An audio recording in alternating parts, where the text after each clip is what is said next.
ರಾಜ್ಯ ಸರ್ಕಾರದ ಪೆಟ್ರೋಲ್ ಮತ್ತು ಡೀಸೆಲ್ ಬೆಲೆ ಏರಿಕೆಯನ್ನು ಖಂಡಿಸಿ ಬಾಗಲಕೋಟೆಯಲ್ಲಿಂದು ಬಿಜೆಪಿಗರು ವಿನೂತನವಾಗಿ ಪ್ರತಿಭಟನೆಯನ್ನು ನಡೆಸಿದರು. ಜೂನ್ 17ರಂದು ಮಧ್ಯಾಹ್ನ 12 ಗಂಟೆಯ ಸಂದರ್ಭ ಬಾಗಲಕೋಟೆ ನಗರದ ಬಿಳ್ಳೂರು ಅಜ್ಜನವರ ದೇವಸ್ಥಾನದಿಂದ ನಗರದ ಪ್ರಮುಖ ಬೀದಿಗಳಲ್ಲಿ ಪ್ರತಿಭಟನಾ ಮೆರವಣಿಗೆ ಜರುಗಿತು. ಒಂದು ಕಡೆ ಎತ್ತಿನ ಬಂಡಿಯಲ್ಲಿ ದ್ವಿಚಕ್ರ ವಾಹನವನ್ನು ಹೇರಿಕೊಂಡು ಸೈಕಲ್ ಸವಾರಿ ಮಾಡುತ್ತಾ, ಮತ್ತೊಂದೆಡೆ ಹಗ್ಗದಿಂದ ಕಾರನ್ನು ಎಳೆಯುತ್ತಾ ನಗರದ ಪ್ರಮುಖ ಬೀದಿಗಳಲ್ಲಿ ರಾಜ್ಯ ಸರ್ಕಾರದ ವಿರುದ್ಧ ಘೋಷಣೆಗಳನ್ನು ಕೂಗಿ ಆಕ್ರೋಶವನ್ನು ವ್ಯಕ್ತಪಡಿಸಲಾಯಿತು. ಅಣಕು ಪ್ರದರ್ಶನದ ಮೂಲಕ ರಾಜ್ಯ ಸರ್ಕಾರದ ನಡೆಯ ವಿರುದ್ಧ ಆಕ್ರೋಶ ವ್ಯಕ್ತಪಡಿಸಲಾಯಿತು. ಆದಷ್ಟು ಬೇಗ ಪೆಟ್ರೋಲ್ ಮತ್ತು ಡೀಸೆಲ್ ಬೆಲೆಯನ್ನು ಇಳಿಸಬೇಕೆಂದು ಬಿಜೆಪಿಗರು ಈ ಸಂದರ್ಭದಲ್ಲಿ ಒತ್ತಾಯಿಸಿದರು. ನಗರದ ಪ್ರಮುಖ ಬೀದಿಗಳಲ್ಲಿ ಪ್ರತಿಭಟನಾ ಮೆರವಣಿಗೆ ಜರುಗಿತು. ರಾಜ್ಯಸಭಾ ಸದಸ್ಯ ನಾರಾಯಣ್ ಸಾಬ್ ಭಾಂಡ್ಗೆ, ಬಿಜೆಪಿಯ ಜಿಲ್ಲಾ ಅಧ್ಯಕ್ಷ ಶಾಂತಗೌಡ ಪಾಟೀಲ್, ಬೆಳಗಾವಿ ವಿಭಾಗದ ಬಿಜೆಪಿಯ ಸಹ ಪ್ರಭಾರಿ ಬಸವರಾಜ್ ಯಂಕಂಚಿ, ಬಿಜೆಪಿ ಜಿಲ್ಲಾ ಉಪಾಧ್ಯಕ್ಷ ಅಶೋಕ್ ಲಿಂಬಾವಳಿ, ರಾಜು ನಾಯ್ಕರ್ ಅವರು ಸೇರಿದಂತೆ ಬಿಜೆಪಿ ಪಕ್ಷದ ಪ್ರಮುಖರು, ಕಾರ್ಯಕರ್ತರು ಪ್ರತಿಭಟನಾ ಮೆರವಣಿಗೆಯಲ್ಲಿ ಭಾಗಿಯಾಗಿ ರಾಜ್ಯ ಸರ್ಕಾರದ ವಿರುದ್ಧ ಘೋಷಣೆಗಳನ್ನು ಕೂಗಿ ಆಕ್ರೋಶವನ್ನು ವ್ಯಕ್ತಪಡಿಸಿದರು.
ಕಾಂಗ್ರೆಸ್ ಸರ್ಕಾರಕ್ಕೆ ಧಿಕ್ಕಾರ, ಧಿಕ್ಕಾರ.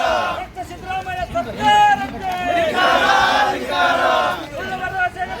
ಸಾಮಾನ್ಯರ ದಿಕ್ಕು ತಪ್ಪಿಸುವ ಕಾಂಗ್ರೆಸ್ ಸರ್ಕಾರಕ್ಕೆ ಧಿಕ್ಕಾರ, ಸರ್ಕಾರಕ್ಕೆ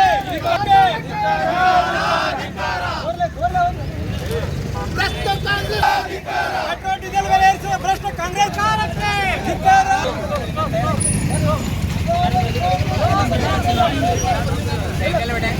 ಸೈಕಲ್ ಕಲ್ತ್ರಿ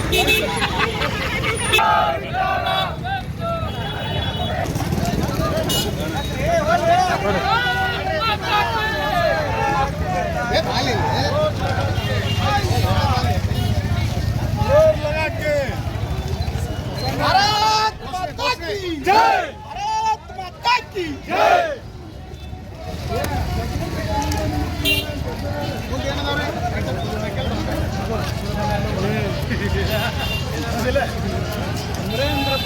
ಜನಸಾಮಾನ್ಯರಿಗೆ ಮೋಸ ಮಾಡೋ ಕಾಂಗ್ರೆಸ್ ಸರ್ಕಾರಕ್ಕೆ, ಕಾಂಗ್ರೆಸ್ ಸರ್ಕಾರಕ್ಕೆ, ಸರ್ಕಾರಕ್ಕೆ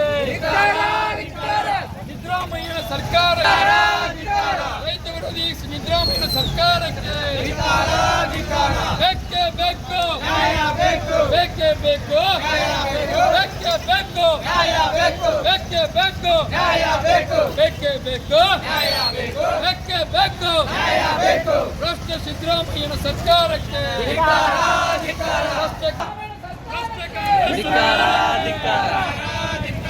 ಪೆಟ್ರೋಲ್ ಡೀಸೆಲ್ ದರ ಏರಿಕೆ ಮಾಡಿದ ಕಾಂಗ್ರೆಸ್ ಸರ್ಕಾರಕ್ಕೆ